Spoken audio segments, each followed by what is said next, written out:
You either have to optimize for functionality, like if there is no functionality, there's no application. And so Bitcoin is, imagine you had 21 million identical houses called Bitcoins.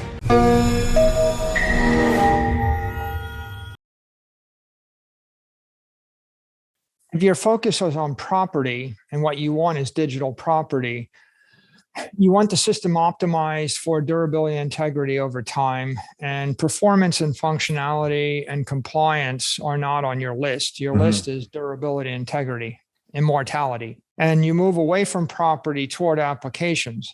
You either have to optimize for functionality, like if there is no functionality, there's no application, or you have to optimize for performance.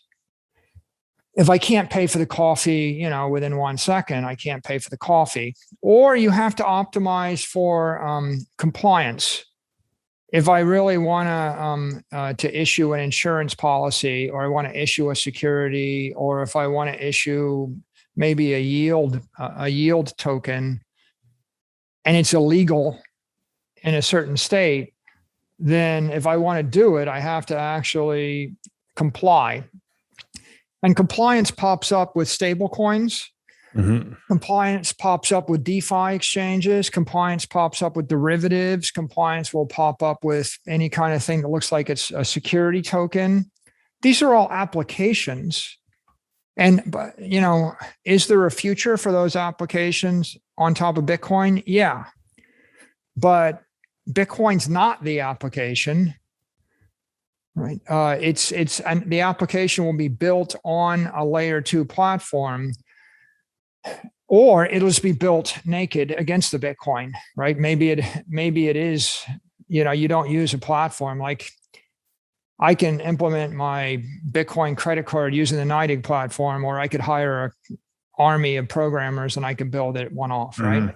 Do I build a custom app, or do I build an app using your SDK?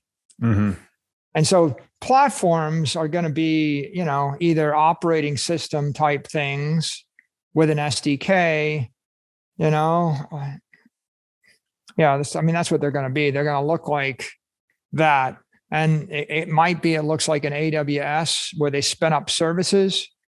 You can imagine AWS spinning up a whole package of Lightning nodes.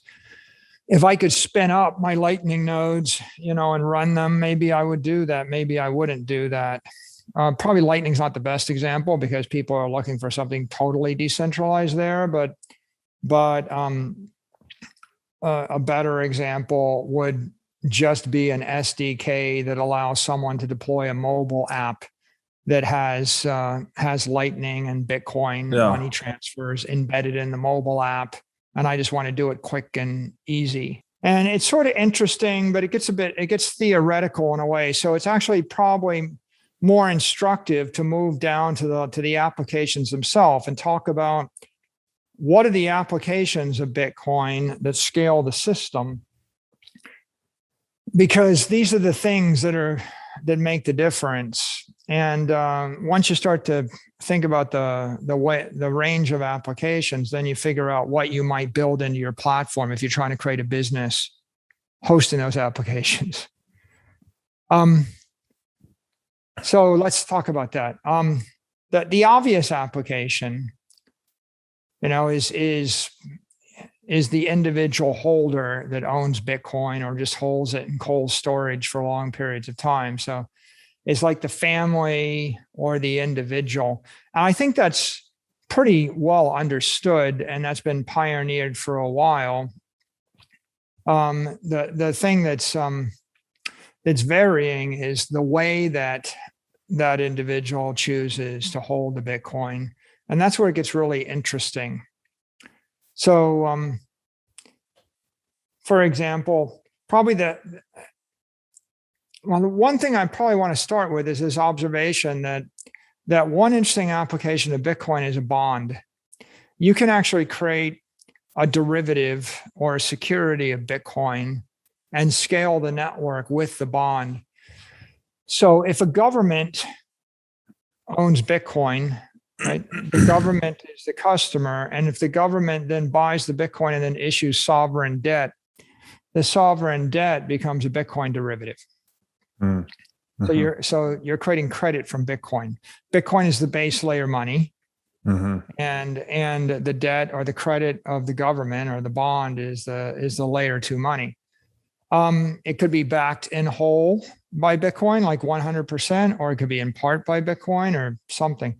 If a municipality, like a city, buys Bitcoin and issues municipal bonds, that becomes another form of an application of Bitcoin. If an agency like Fannie Mae or Freddie Mac or any international agency, United Nations or the like, if they were to buy Bitcoin and then issue any kind of bonds, it's another example of a derivative. When a corporation buys Bitcoin, like MicroStrategy, and then we issue a bond that's backed by the Bitcoin, we created that derivative. And you could take Bitcoin, there's $700 billion of this Bitcoin out there, and you could issue asset-backed bonds, call it Bitcoin-backed securities. They used to be mortgage-backed securities. And with mortgage-backed securities, we take a bunch of heterogeneous assets and we securitize them into a note. And so Bitcoin is, imagine you had 21 million identical houses called Bitcoins, and you decided you were just going to create a bond backed by 11 of them or 37 of them, an asset-backed bond.